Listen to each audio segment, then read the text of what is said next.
Eddie Izzard. Hi there. Hi, Duncan. Hello, how are you? I'm okay. Sorry I'm late. Just had to go to the loo. Sometimes. Yeah, I think we'll let you off. I think you're all right. Thank you for letting me off. It's sometimes you just gotta go. Now, tell us about yourself. It's amazing. I've told everyone you're a double amputee, which is a hellish situation to have happened to you. But you've done such amazing things since that happened. Oh, bless you. Tell us the race to the South Pole was part of Walking with the Wounded's expedition team in 2013. Tell us about that. That's amazing. Yeah, so thank you very much for having sort of any kind of time for me today. It's been great watching over the past month. But so I'm a double below knee amputee. So that means that if you went sort of halfway down your shin bone, Yeah. below that, so no feet, no ankles, and all the rest of it. And that was a result of an explosion in Afghan in 2009. Right. So, as you do, you want to get back to being active and all the rest of it. And I think one thing that most people kind of have in their life, or any loved ones, anyone that cares about you, sort of wraps you up in cotton wool, in a sense, when anything bad's happened. So for me, I really wanted to have that opportunity to fall over, be tired, start pushing things out again, and just see where I was after injury. And that is where Walking with the Wounded came in. So exactly like you said, they were looking for people to take part in an expedition to the South Pole for 2013, and I was so lucky to be selected. So there were three teams. There was a British team, an American team, and a Commonwealth team. 3 teams of 7, but there were 4 veterans, so men and women, and a mix of injuries. So anyone sort of psychological injuries, physical injuries, a broad spectrum really. And it was a case of doing a 200-mile expedition to the South Pole, and it was just one of the best things I've ever done. Not just because you get to go and try hard again. You get to go to a demanding environment where it doesn't really matter if you're disabled or not. It makes no difference. Right. If it's minus 40, you're going to feel as cold as I am. And I quite like that. But then on the other side of it, we got to raise awareness, and we got to raise money to help other veterans and other veterans' families, which that for me is quite an important thing to do, Yeah, no, that's just a beautiful thing that you wanted to do it, and you got to do it, and you felt good about doing it. I think that's brilliant. Can I ask you, it might seem a rude question, but I think hopefully you'd talk about it, because I think people should know how are they below the knee, where you have lost your feet and your ankles? What do they put in place? What can you use for every day? How does it work? Yeah, so I was really lucky because when I was blown up, I never lost my legs at the sort of site of injury, if that makes sense. So right. It's, some people would stand on something, when it detonates, they lose their leg or limb instantly, and that's obviously a traumatic amputation. For me, it was a year later, so it was a case of them. I hope this doesn't sound sort of bad in a way, but they basically cut away the dead wood. They basically say, right, we'll give you as good a stump as we can, right, therefore allowing you to have a better fit of a prosthetic. So to answer your question, I wear 2 prosthetic legs made from carbon fiber, and then on the bottom of that to replicate a foot. Because the advances in technology now, I mean, you can have anything from the sort of, the running blades that you can, Yeah. that you've probably seen the Paralympians wear. Yeah. You can have something like that, or you can have just a basic mechanical foot. And it's your choice of, if you're a very energetic person that likes to go out and sort of, do stuff, then you pick the foot accordingly. If you just want a foot that gets you around the shops because you're maybe a little bit older, then that's fine. You can just have a basic foot that's good for that. So really, it's the world's your oyster. It really is. There's a lot of prosthetics out there, and I was very lucky. Can you swap them over? Can you say, I'm going to do some sprinting now, let's do blades. I'm going to do some walking now, let's have more regular feet. Yeah, exactly right. So there's like an attachment. So I'm not sure if this is a bit of a weird thing to do. I don't know. But yeah, let's have a go. Show you. So this is my leg here. See you've got Allen nuts here. Yeah. So if you undo them, take them off, you can change your foot over. You can put on a running blade, as you say, or you can put on a walking foot. Really, you can put on anything, and then you just fasten it up again, and off you go. And I'm going to ask a weird question now. Can you say it's obviously not the same as, say, you're using the regular foot, like when you went to the South Pole? Yeah. Do you feel it's not 100% the same, but are you about 50% as mobile or 80% as mobile, or can you estimate that? Well, yeah, they did. We were really lucky that we went to the Institute of Naval Medicine down in Gosport beforehand, because what they wanted to do was do a bit of research on the effects of doing an expedition for amputees and people with injuries. And we did like a simple walking test.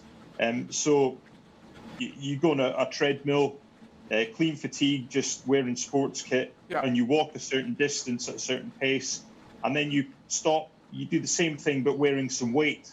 And they worked out that I was about 60% inefficient. So I'm using about 60% more energy to walk wearing prosthetics than I guess the average person that doesn't wear prosthetics. Right. And over like an expedition where, in Antarctica, your body's burning a lot more calories to stay warm, to do simple sort of tasks, really. You burn a lot more calories. That's got a bit of an effect, being inefficient at walking.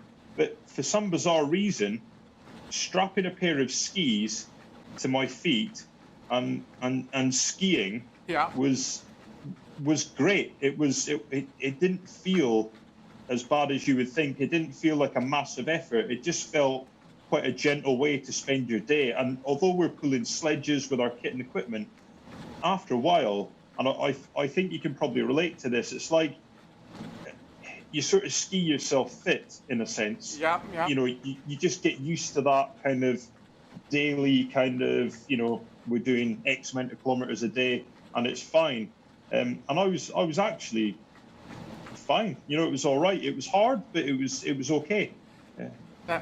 That's good. That's good to hear. And when they said that you lost your legs afterwards, and they said we're going to give you the best stump we can, I take it that's quite important for fitting into a prosthetic.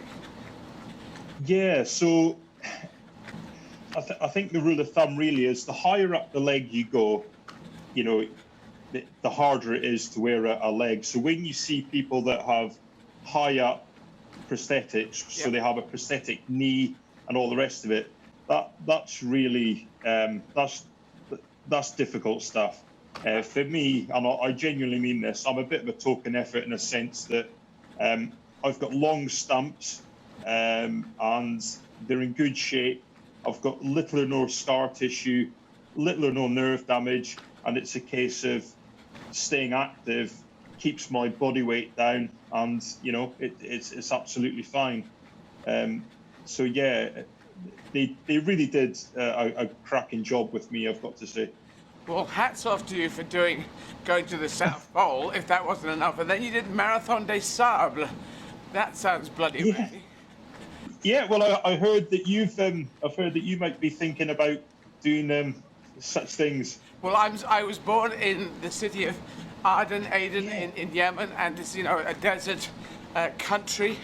And I kept thinking, Marathon des Sables, in case people don't know French, it's the Marathon of the Sands.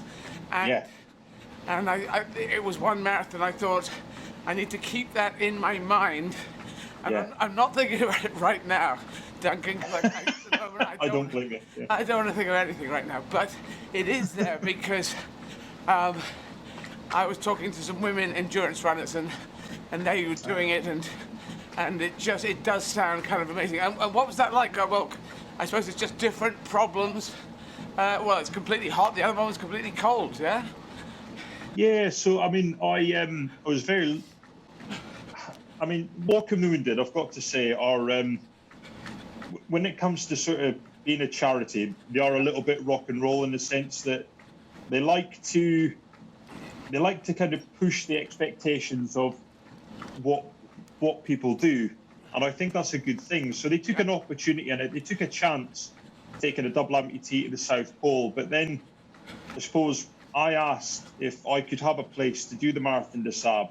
Right. And when they sort of looked into it, they said, look, no double leg amputee has done this before.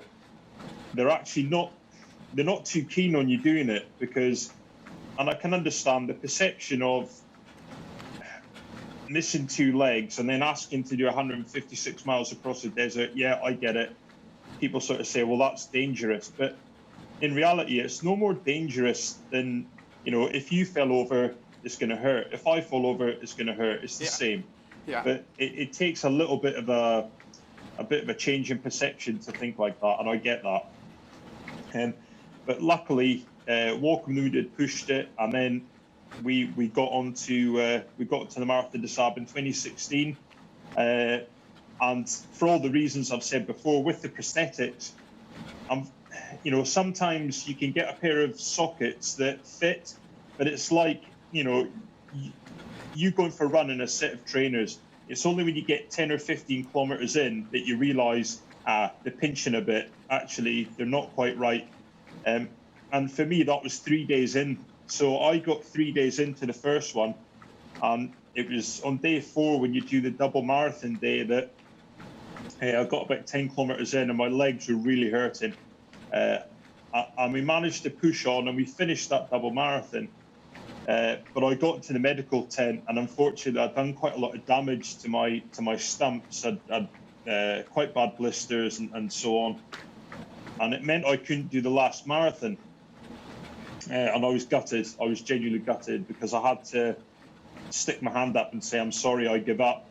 And that was quite a hard thing to do, especially because we're raising money for charity, and I wanted to prove that a double amputee could do it. Yeah. And anyway, so I had to give up. I stopped.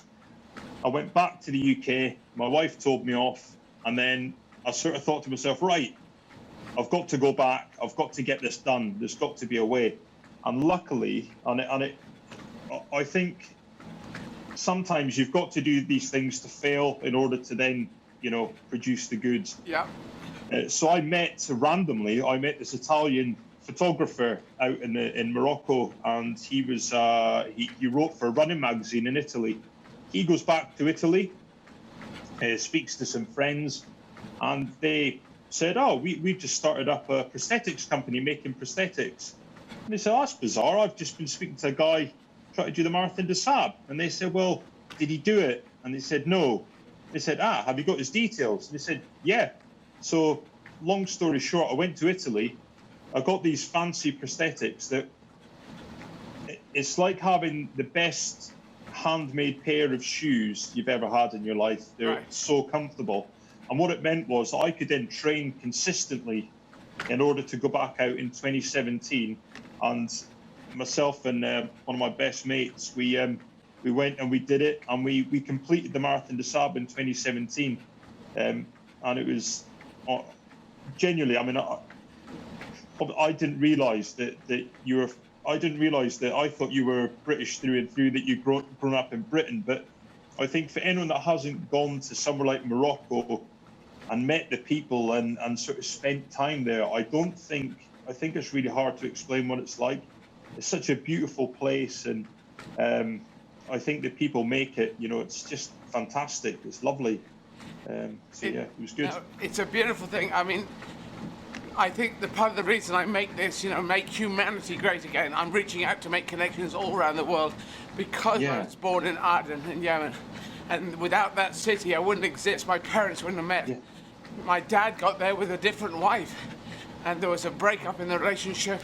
And if that hadn't broken up at the time Mum turned up in Aden to be a nurse at the hospital, then they wouldn't have met. And my brother wouldn't have been born, and I wouldn't have been born. So we owe it a lot, that city and that country. And so that's why I try. Yeah, it's phenomenal. Yeah, it's a nice story. Just going to add Fergus into this. Yes, Fergus. Hi, Fergus. Eddie, are you there? Yes, I can hear you. I can see you. Can you hear us? Brilliant. Dunk, how are you? How are you? How's it going, Ferg? All right? Yeah, not bad. Eddie, how are you? Well, I'm doing okay, but I'm trying to ignore. I don't know, Duncan, how you did when you did your double marathon is over. I'm trying to ignore the first one. I'm trying to imagine that I'm just, chatting away and doing a bit of shifting my body so that when I start the second marathon, that'll be my marathon for the day. And what have I got? Hour and 22 minutes to finish the first one. Eddie, when we spoke on the 1st of Jan, you'd done 7,000 meters. Right. And now, a quick calculation, you've done 1.3 million meters. Jeez. And you're so close to the end. Yes, I'm very good. I mean, Duncan said that, it's all in the mind, isn't it, Duncan? It's all... It sure is. Yeah, and I love the fact that you failed and went back and succeeded. I failed in South Africa. I got rhabdomyolysis. Yeah, in 2012. And I was saying, this isn't the end. I'll do a couple of days hospital and I'll catch it up. And we're trying to work out how to add bits of the lost marathons in. And then they said, no, it's in your bloodstream. It'll take 2 months to get out. And I realized it was over. And I had to, and 4 years later, I was thinking, I promised I'd come back, and I was trying to work out when it would be. Then it was 2016, and got it done, double marathon on the last day. So I know about double marathons, and I'm trying to pace myself through this double marathon. Yeah, well, one at a time. Yeah, that's it. So Eddie, what's interesting is when I saw you on the 1st of January, you were puffing and you were out of breath. You could hardly hold a conversation. And now you're sort of flying through it. I know. It's the body gets stronger. I can feel it. And, Duncan, you said this. It's the body is going, and it must be a hunter-gatherer thing. It's old genetic sense memory. This is what we used to do. We used to move this much. Maybe not just endless running like this, but we were this fit. And I know that I'm stronger in the body. I am more exhausted. So I can just feel this strength in the body. And there's a certain body movement that I get into when I'm running like this, a certain body shape.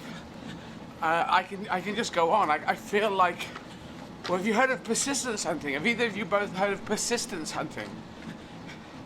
So is that's just tracking down the beast over hundreds of miles? Yes, that's it. It was. They believe it's maybe how we used to work. They'd find a herd of animals, say it's gazelles, in Africa. They still do this. Some tribes, and they would find the weaker one, I suppose, one that they choose. They're going to pull out, and they move around to edge it out of the herd, and then. So they chase off the rest of the herd, and then one person chases. What the runner goes after that animal, and they run, and we have sweat glands, and no other animal seems to have. That's why dogs do panting out the mouth. All other animals pant, and they have to stop. They can go faster than us, but they have to stop every so often, to just get the sweat out, and it goes out their mouth, and to cool down. And by this method, they chase him down, and then they do honor to the soul of the beast that they're going to kill, and then they do take its life, and then the tribe can eat, and that's what we used to do. So we used to have this ability, and I do feel I heal quicker. You know, this is the weird thing. I had tenosynovitis. I had my tendons were creaking in the whatever tendons are in the sheath that they're in. I recorded it, released it on Twitter, because you could hear it's like a creaky door, and that healed. Being strapped up, it healed while I'm still using it, which I never thought would be possible, that you can heal yourself while using yourself. Very curious, the human body. So well, it's evolved over hundreds of thousands of years, and clearly you're up to date with your your early human evolution story. Yes. But, I'm going to go with millions of years, actually, because well, Dunk's been around for millions of years, as far as I can hear. He looks a bit like I feel like it. Yeah, well, I feel like I have. Well, actually, we all in the world, including the Queen, have between 1 and 4% Neanderthal genetics. Between 1 and 4%, and I have, I think, 2.6%. I think it is, which is apparently quite high. So I heal quite quickly. I might be designed. You know, so I've got slightly more Neanderthal than your average person. That's what I'm saying. But then I have a better ponytail than most Neanderthals, I think. But then they couldn't afford extensions back then. So there you go.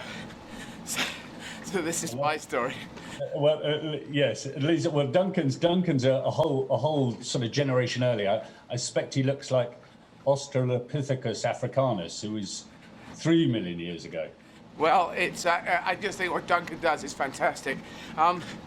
We want to give a call to action to get people to donate. Duncan, did they give you information? Can you do that for us, or should I do that? I wasn't. No, Okay, I wasn't. okay, No, Duncan. sorry. I'm sorry. Duncan, I just want you to say, tell everyone in the world to go to eddyizzard.com to donate. That's all they need to say. Go to my website. Roger that. Everyone on the world, everyone watching this, pass it to everyone. Please go to the Eddie Izzard and donate. What's that? Sorry, Eddie? eddyizzard.com. Say eddyizzard.com. eddyizzard.com, and please donate. Honestly, £1 makes a difference, so it'll all be spent in the right way, so please do. Yeah, beautiful. Well, Thank Eddie, I bought one of your hats. Excellent, yes. Which are very smart. And I have to say, very comfortable to run in. Yes, indeed. Well, Make Humanity Great Again hats. We've got these hats, we've got the masks, we've got T-shirts. I think we're going to do a running kit now. But it's, you know, and the profits all go to charity, so it's a great spend. And they're not actually designed for running with. They get a sweat thing up here, but I did pop, they're not supposed to go to the washing machine, but I popped them in the washing machine, and it survived. This one went through, because apparently this is cardboard in here, and it says, don't, the cardboard will die. But the cardboard survived pretty well, so I think the manufacturers should be pleased that I chuck this. I'm going to keep chucking it in the washing machine, because it needs if you've been running with it, it does need occasionally a clean. It's supposed to be cloth white, but anyway, they're great, and you can wear them, and who can object to Make Humanity Great Again? It's a nice message. Thank you both. Thanks for being with us. Take care and stay safe. Eddie, thank you Thanks very for what much you're doing. for your support. No problem. Good to see you. Well done. You're Duncan. amazing. Keep Go doing well. things, Duncan. Keep doing what you do. And you, take care. I'll see you in the desert. Yes, absolutely, absolutely.